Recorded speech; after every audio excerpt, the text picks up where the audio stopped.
I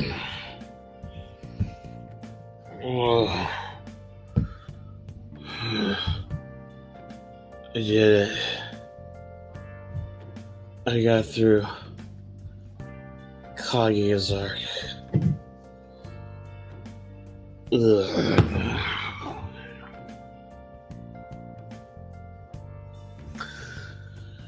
How's it going, everybody?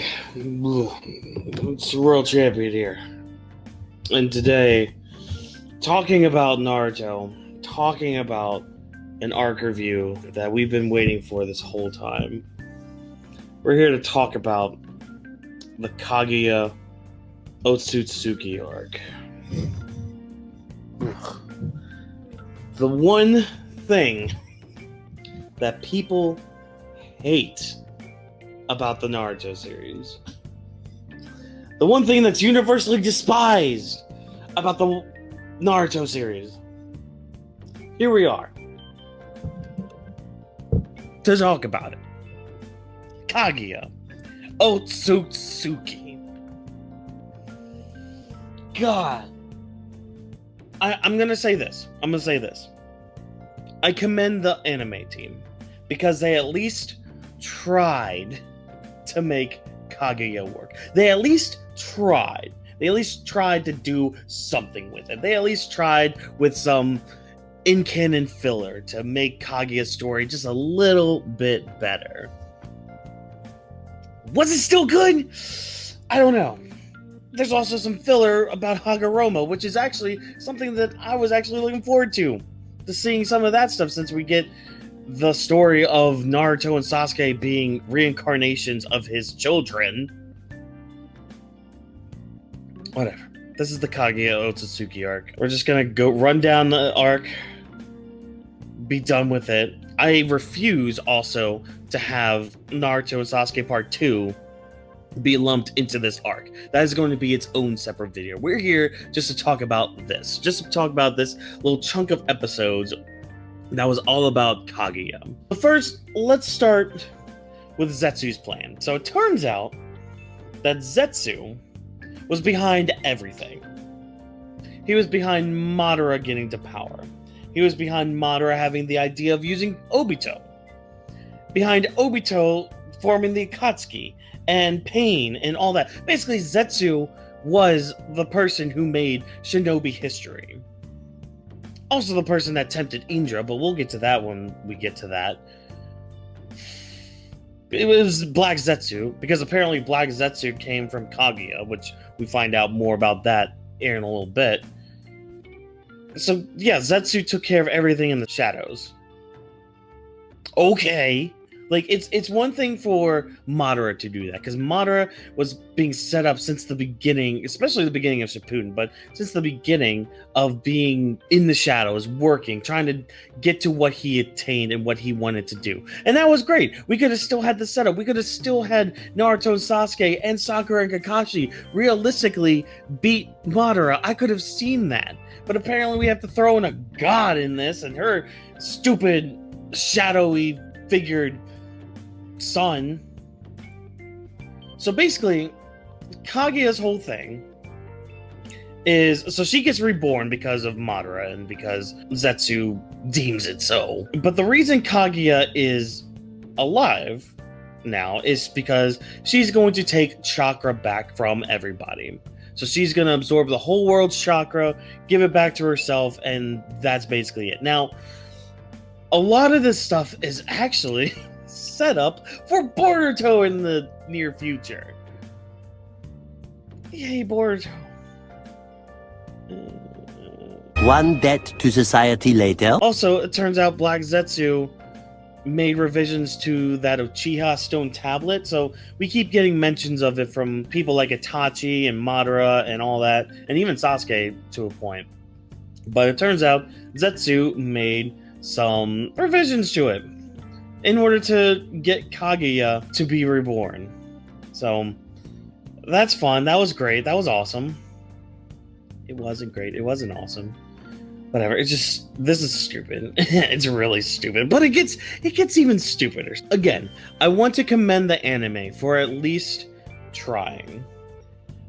they at least try to add more. So I don't understand this. If Kishimoto was going to bring in this figure, Kaguya, and bring in Hagoromo, the Sage of Six Paths, if he was going to bring all this in here, why didn't he originally do this in the manga? It would have been a little easier to kind of digest all this. But no, we have to leave it up for the anime team to do that. Fine, whatever. So Kaguya. So we get her backstory. It happens like during the fight when she's trying to absorb Naruto and Sasuke's chakra. And so Zetsu starts telling them her story. Get this. Get this bullshit. So Kaguya and the great chakra tree come from outer space. So we're getting aliens in Naruto. You know, a series that was originally about, you know, ninjas and spirituality and never giving up and fighting destiny and all that. And we have aliens now.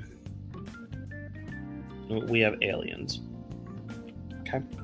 It's one thing for a series like, let's say One Piece, for example. Let's say One Piece decides, hey, we're going to throw aliens into this.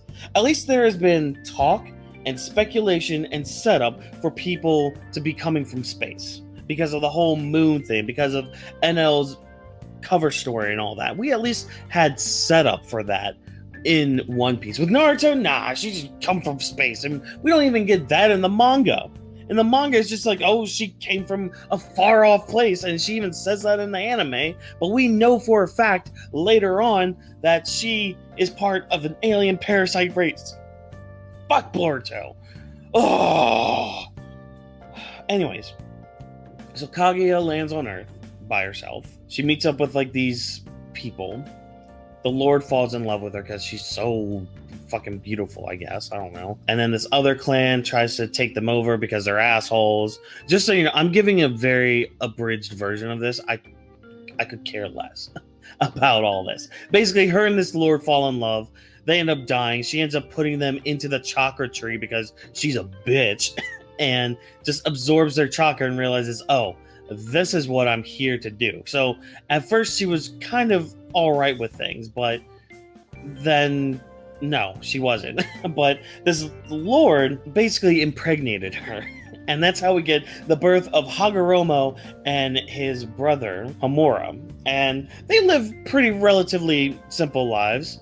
They're in this village, and apparently Kaguya had changed everybody's memory, so they forget who she is and all that.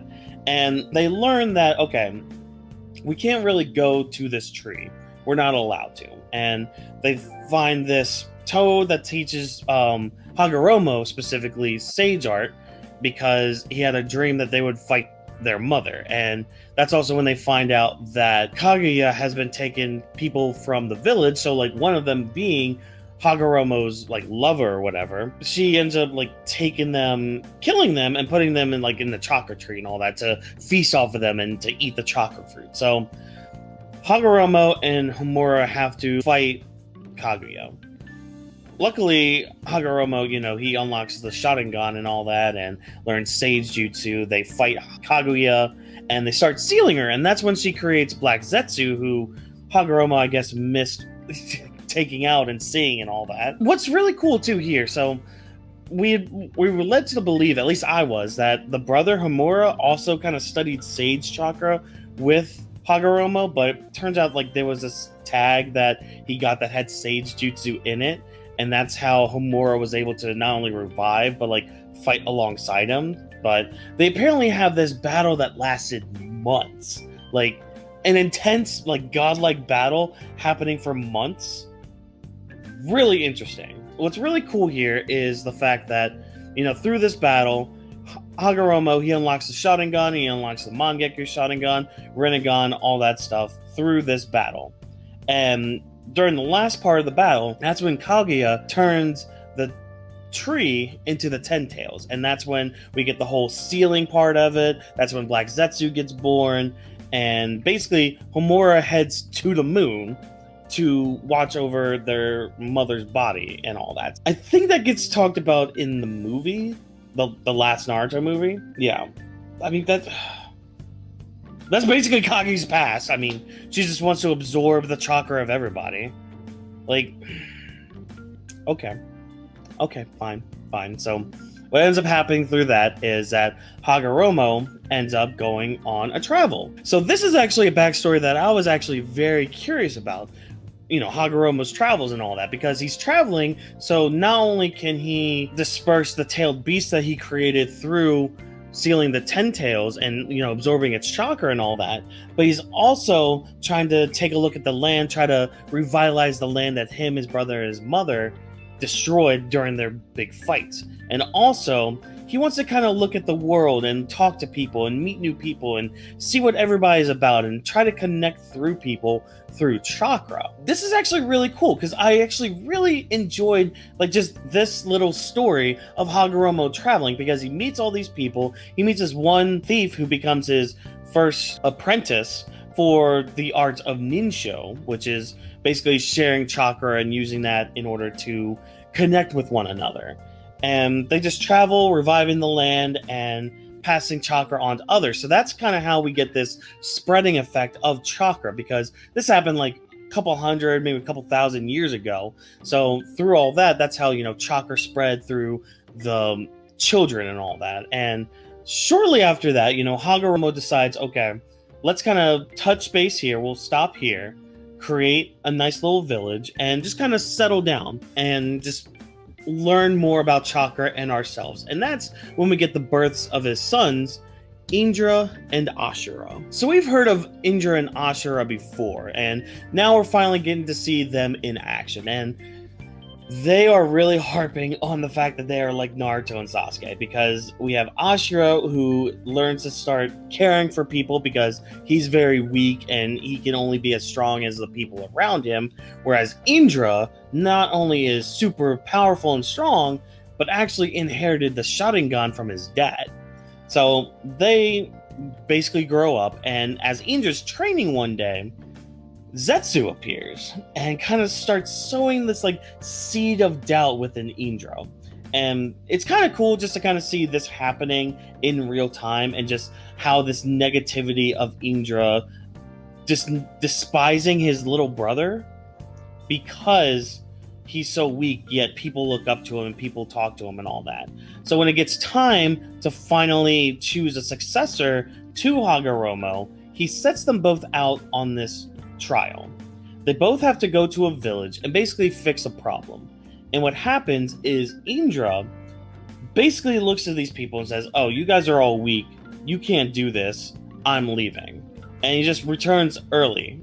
And I think it was a couple years later, Ashura comes back, and he actually not only solved the problem, but he brought more people back with him to be at the temple and just kind of learn more about ninsho and all that, or the way of the ninja. And this is where we see people start to train in ninjutsu. So it's actually Indra that created this with hand signs and being able to use chakra to form attacks and all that. So it's really cool to see all this kind of transpire. But because Indra is pretty much an asshole and pretty much a very headstrong person, he's like, no, if you're not strong, get away from me. And once Hagoromo names Ashura the successor, Indra is pissed.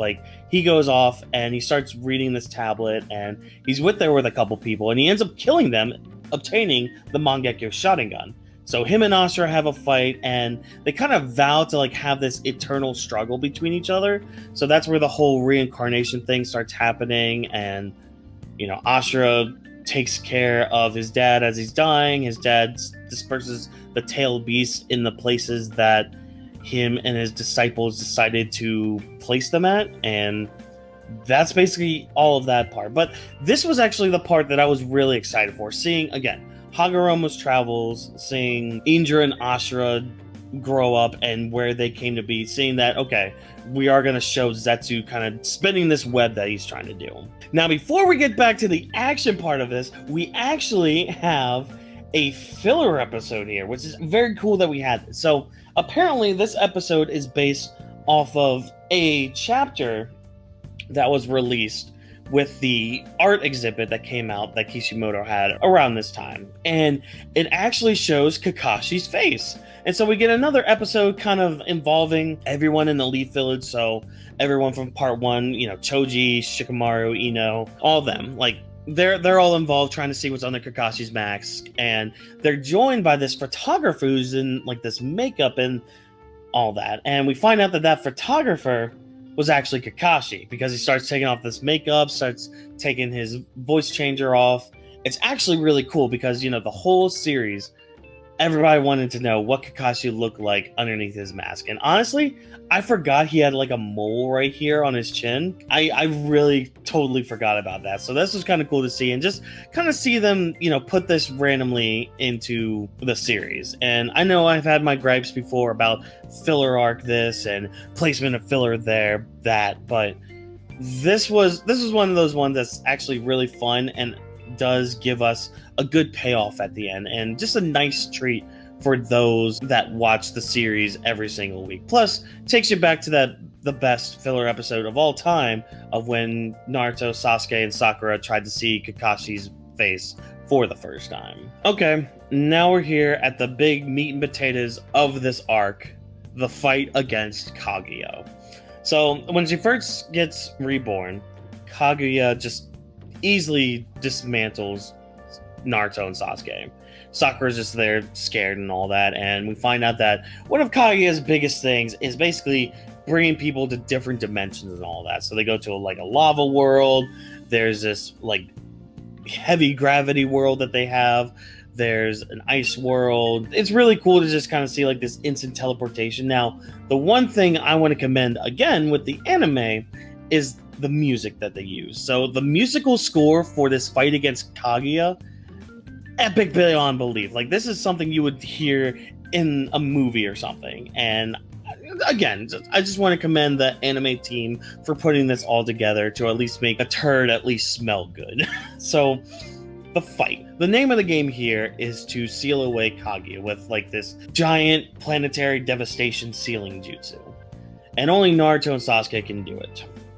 So the biggest thing here is Kaguya basically just separates them for a little bit, and luckily Obito's there. He uses Kamui to find Sasuke and get him back, and all the meantime Naruto's using shadow clones to kind of distract Kaguya and all that. Now, I do want to make mention, there was one moment that they almost had Kaguya for a second, because Naruto, in his dumbassery, uses a reverse harem jutsu, and it works on Kaguya. It works on Kaguya. It definitely works on Sakura. Because we see her reaction and Kakashi's reaction and all that, but it works on Kaguya. That's pretty cool, actually, because that just shows that Naruto, he's an idiot. And even later on in the fight, he mentions that he can't use like a pervy jutsu like that again, because she can already see through that. I just thought that was funny, because they almost had her, and that's when she teleports them to the ice world, separates Sasuke and all that. So again, Obito saves Sasuke from this desert world that he was in, and they end up meeting up with Kaguya again. And that's when she sends them to this gravity world because she needs to replenish her chakra, because she's been just like spamming this teleportation jutsu, and also spamming this one attack where like she gets like these tree branches out of her hand or out of her body, and she launches them and it attacks somebody, and then it crumbles away, and then that person crumbles away. So we see that happening so much with Naruto's clones and all that. And then we get this moment, it's very heartfelt, where Obito and Kakashi, they basically get in the way of these spikes hitting Naruto and Sasuke. And Obito takes a hit, and then he uses the Kamui to get rid of the other one, so Kakashi still survives. So we get Obito's official death here during this fight, which it's sad because, as he's dying and giving his last words to Naruto, Sasuke goes in against Kaguya, and Obito basically tells Naruto, hey, you never go back on your word, right? You better become Hokage. And then he just crumbles away, and you see this nice face of Naruto. He's sad, but he's determined enough to finish this off. And then we get some more bullshit. Also, I do want to mention the time when Obito was dying. They bring out the goddamn flute. The doo-doo-doo, Do, do, do, do. God damn it. It always tugs at the heartstrings. Always does. So Naruto gets mad because Zetsu and Kaguya are bad-mouthing Obito. He cuts Zetsu off of Kaguya, and she starts, like, kind of breaking down a little bit. She creates, like, this massive Truth Seeker orb, and it's about to hit everybody. Naruto just hits her with this. This is actually pretty cool. It's like a super tailed beast Rasen Shuriken. So there's, like, 9 of him, and they all have a Rasen Shuriken, and it's each, like, based off of the tailed beast, since they each gave Naruto a part of their chakra. So he just launches one of each tailed beast at her, and this is when Kaguya turned into, like, this weird, like, bunny amalgamation thing and starts attacking everybody, and this is where we get the most... I know there's a reason for it. I know there's a reason behind it. But we get the most bullshitty of bullshit things to ever bullshit. Obito. We see him meeting up with Rin in the next life, but they're not in the next life quite yet. No, he still uses his chakra because I guess in the weird, like, middle world they're in, like limbo or whatever, he can still, like, talk to Kakashi and still, like, use his chakra and all that. So Obito meets up with Kakashi in his mind and gives him both eyes of the Sharingan. Okay.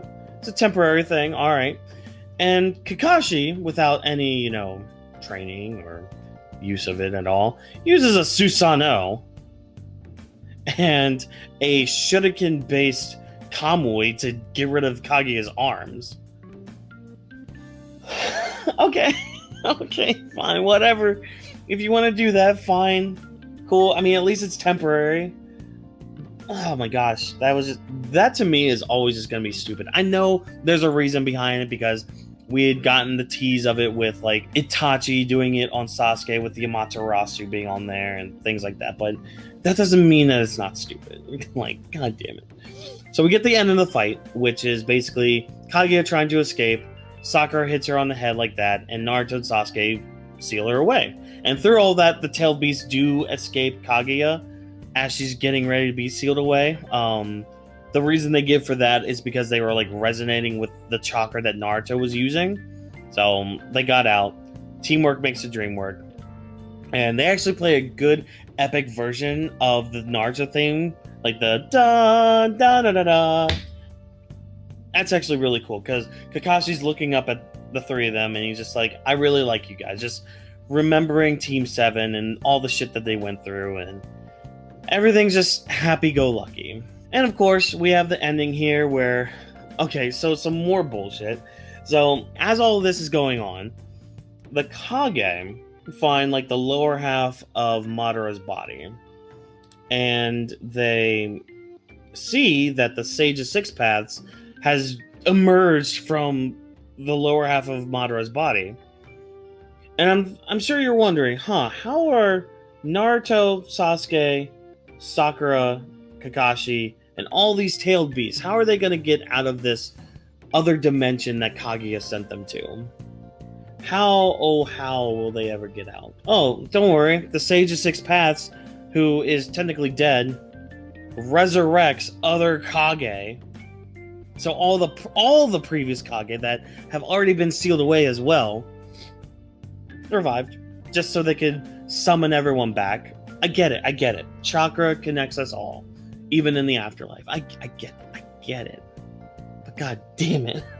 Why?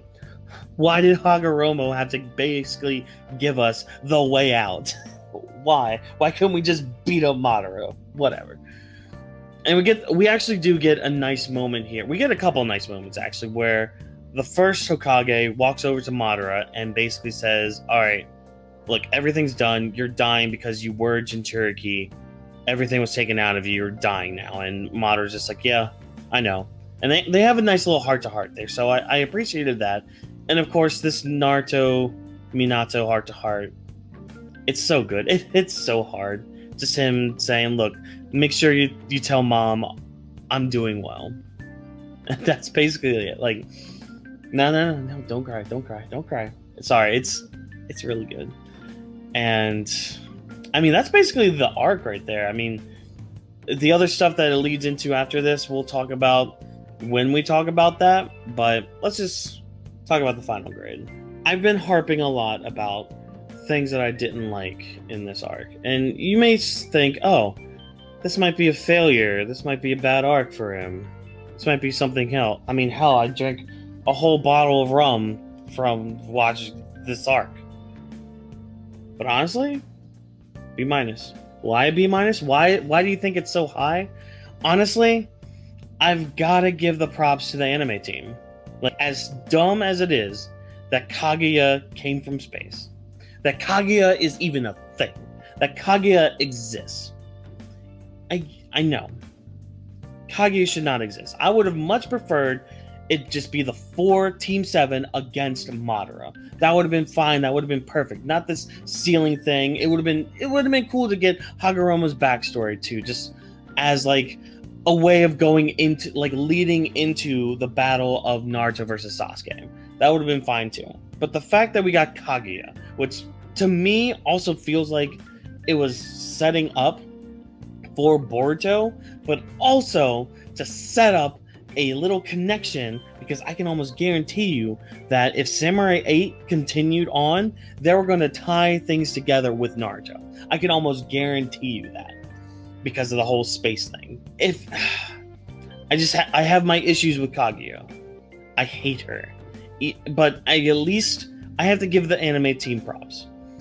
They at least tried to make it seem better. I texted a Twitter group that I was in. I was just like, the anime team is actually trying to make Kaguya good. They didn't believe me, and I'm fine, whatever. Because again, I still think it's dumb. I still don't like it. But I gotta still give props to people at least trying to make a turd smell like flowers. You know, it didn't stick too long because, again, it's just stupid. And like, that's the other thing. Like, you bring in a big bad. There's no lead up to Kaguya at all. I mean, there's a couple mentions of her, but there's really little to no build up for her until like this war starts. And then her motivations of, oh, I just want to absorb all the chakra back into me. It's very, what's a good word I'm looking for? It's shallow.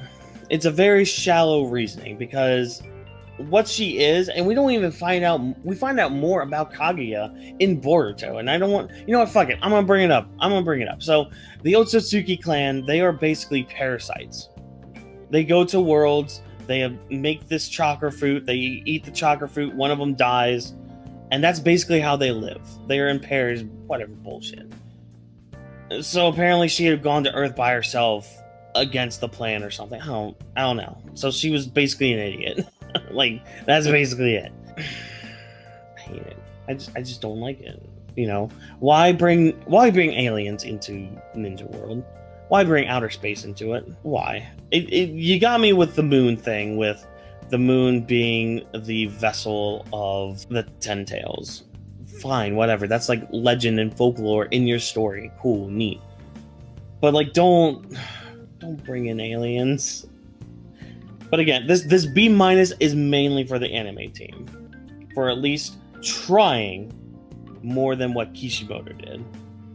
And I just got to give them props for that. So think what you want of me, what you will. I really don't care. But in fact, let me know down in the comments what you thought.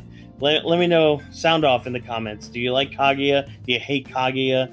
What are your thoughts on the whole Kaguya situation? Be sure to like the video if I entertained you in any way, shape, or form. And don't forget to subscribe to the channel, because every single week I do these arc reviews.